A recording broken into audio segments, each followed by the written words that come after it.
ഇതിൽ സത്യമല്ല, ആ കുട്ടി പോയത് സത്യമല്ല എങ്കിൽ മൊത്തം ചർച്ച മൊത്തം അതിനെ പറ്റിയാണ്. അതിനെപ്പറ്റി കുറച്ച് പേര് കണ്ടന്റ് റീച്ചും ഉണ്ടാക്കുന്നുണ്ട്.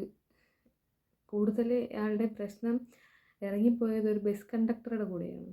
അത് ഓരോരുത്തരുടെ ചോയ്സ്, പോട്ടെ പോകാതിരിക്കട്ടെ. പക്ഷേ ഇത് നിങ്ങൾ ആലോചിക്കാനുള്ള ഒരു കാര്യം, ഇതുവരെ അവരോ അവരുടെ ഫാമിലിയോ ഇങ്ങനൊരു സംഭവം ഉണ്ടായിരുന്നു അത് സത്യമാണ് അല്ലെങ്കിൽ കള്ളമാണെന്നോ ഒരു ഇതും അവർ സോഷ്യൽ മീഡിയയിൽ മുന്നേ വന്ന് പറഞ്ഞിട്ടില്ല.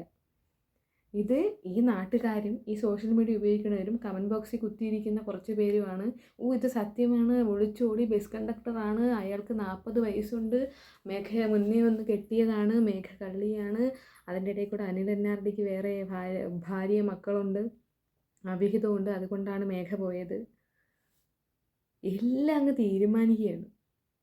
അല്ല, മഴ പെയ്യാനും മഴ പെയ്യാതിരിക്കാനും സാധ്യതയുണ്ട്, അല്ലെങ്കിൽ ജ്യോതിഷന്മാർ കബഡി നിർത്തി പറയും കണക്ക് എല്ലാം തീരുമാനിക്കാൻ സോഷ്യൽ മീഡിയയിൽ കുറച്ച് ആൾക്കാരുണ്ട്.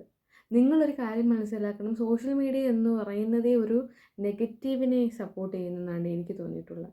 കാരണം ഞാൻ മുന്നേ ഒരു വീഡിയോ ചെയ്തിട്ടുണ്ടായിരുന്നു, ഈ അവിഹിതത്തിനെ പറ്റിയല്ല, അവിഹിത വീഡിയോ എന്ന് പറഞ്ഞ ഒരു പ്രാങ്ക് വീഡിയോ, ഞാനും എൻ്റെ ചേട്ടനും കൂടെ. അതിനെനിക്ക് ഇൻസ്റ്റാഗ്രാമിൽ 4.3 എബോവ് വ്യൂസ് ഉണ്ടായിരുന്നു. പക്ഷേ അതിന് മുന്നേ ഞാൻ വീഡിയോ ചെയ്യുന്നുണ്ടായിരുന്നു, അതിന് ശേഷവും ഞാൻ വീഡിയോ ചെയ്യുന്നുണ്ടായിരുന്നു. അപ്പോൾ കൂടുതൽ സപ്പോർട്ടല്ല, കൂടുതൽ ഇത് കിട്ടുന്നത് നെഗറ്റിവിറ്റിക്കാണ്. മനസ്സിലായോ?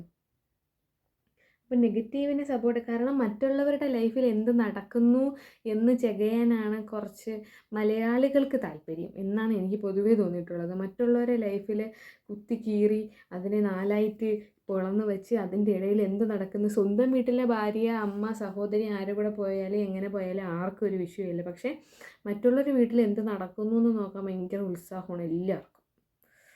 ഇത്രയും ദൂരെ അവർ ജീവിക്കുന്നത് കാണിച്ചിരുന്നെങ്കിൽ ചിലപ്പോൾ അംബാനിയെക്കാട്ടി മുകളിലെത്തേണ്ട ആൾക്കാരാണ്. മറ്റുള്ളവരെ ജീവിതത്തിൽ കയറി കുത്തിത്തിരിപ്പുണ്ടാക്കുക, അവരെങ്ങനെ ജീവിക്കുന്നു എന്ന് നോക്കുക, അതാണല്ലോ നടക്കുന്നത്. അത് ആ കുട്ടിയാണെന്ന് പോലും ഉറപ്പില്ല. ആ വീഡിയോ കണ്ടിട്ട് ആ കുട്ടിയാണ് അങ്ങനെ ഓടിപ്പോകുന്നത് പോലും ഉറപ്പില്ലാത്ത ആൾക്കാരാണ്. അവൾ തന്നെ പോയത്. എന്താണ് ഇത്? ഒരു പക്ഷേ അവർ മുന്നിൽ ഇത് ഫേക്ക് ന്യൂസാണ്, അങ്ങനെയൊന്നും സംഭവിച്ചിട്ടില്ല എന്ന് അവർ വന്ന് പറഞ്ഞാൽ ഇത്രയും വീഡിയോ ഇട്ടതൊക്കെ വെറുതെ ആവത്തില്ലേ?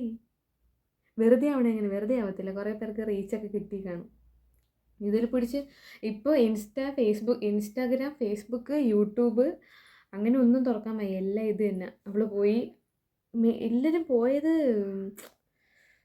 ബസ് കണ്ടക്ടറോട് പോയി, അത് കളഞ്ഞിട്ട് ബസ് കണ്ടക്ടറോട് പോയി എന്നാണ് ചിലവർക്ക് വിഷമം.